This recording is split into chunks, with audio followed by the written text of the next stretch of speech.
We have only one country, I believe it's Chile, only one country had the visa waiver system in South America. They're coming in. These are criminals coming Chilean in. gangs, Chilean right? That they gangs. come. Yeah, it's Chile, yeah. They come in, and then they're stealing everything, and they're selling that to the drug cartel, Chinese people. Chinese people are sending that to China and then bring another precursor. Fentanyl is coming in, go to Mexico. Mexico is report to like New York, and then, we are sending you some clothes, but it's not. Actually, fentanyl goes in, but most of the fentanyl is actually coming through the border, that from Mexico to here. From Mexico to U.S. It's not just like by human beings bringing in, but they do. We have this wall between Mexico and United States, but they use the remote surfboards, and then they can just control it from Mexico side and coming into the beach. Then somebody picking up from our side, so they don't even have to go through the border. So California gets the most fentanyl. Through the ocean? Is that through the ocean with surfers? Yeah. So, No, it's surfing board. so it's an With the electric remote. with the remote? Wow, Exactly. interesting. So they pass the border.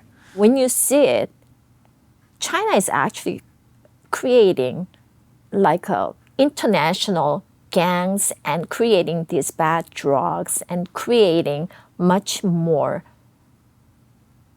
crisis in our country. Much bigger that, we are talking about like ports, we are talking about education, we're talking about for other stuffs, but even drugs too.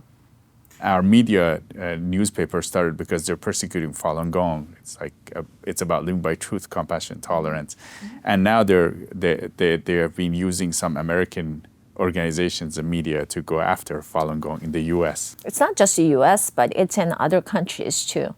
So they think that they are the bullies of the whole world. That when we feel that it's not right, you are against China. Actually, Falun Gong has nothing to do.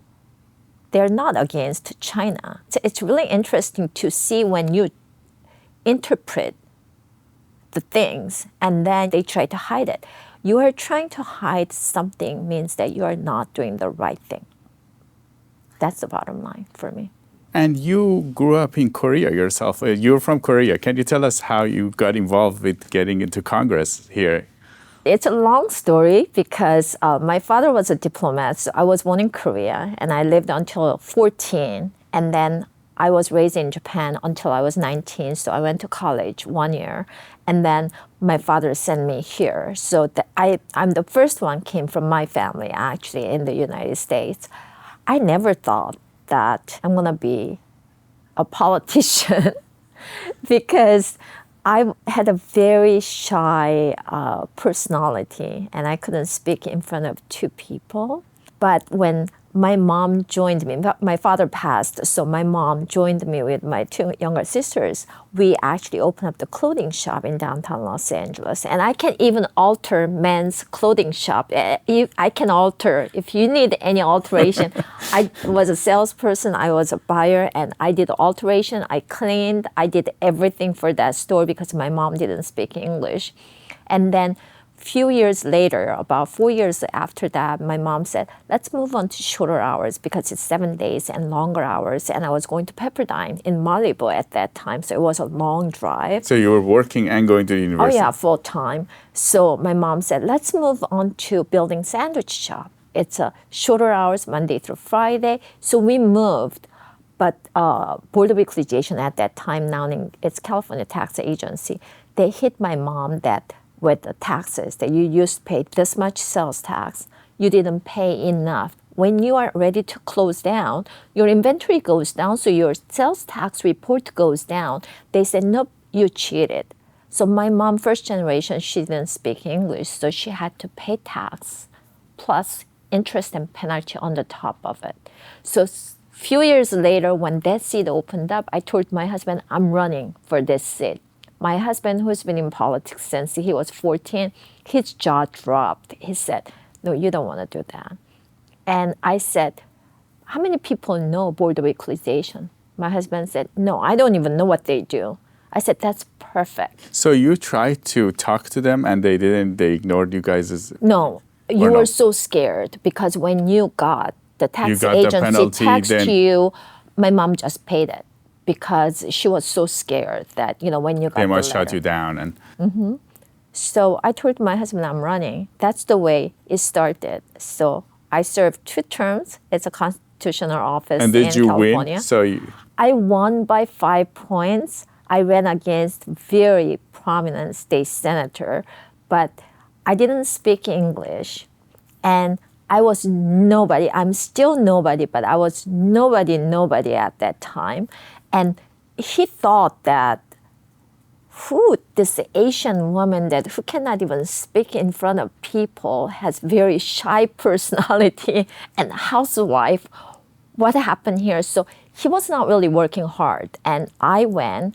Only 4 members, so each one represented.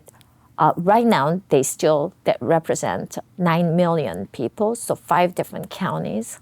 I slept about 2 to 3 hours. I was all over. Have you ever been in El Centro? yes, yes. Do you know how long it takes to get there? Oh, it's like 4 hours from I here. went there to speak for 5 minutes, and I came home 3 a.m. I worked really hard and tried to let them know that who I am, that I had a compassion for small business taxpayers because this is what happened to my mom, and I don't want this to happen. That I don't want government to harass and abuse small business owners.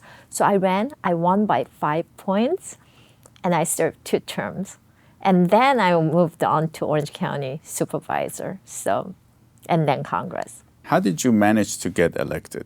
You said you were underdog in that race, right? You just work hard. And then I actually did a lot of community services. So the first day I did the fundraiser, and I raised over $100,000 in 2006. And then you just have to work really hard because it's 9 million constituents. You have to let people know. So last year, 2024 election cycle, we did over 220,000 houses. So I was going back and forth to Washington, D.C. and here for every week. And every weekend, I was walking with my volunteers. So you have to let people know who you are.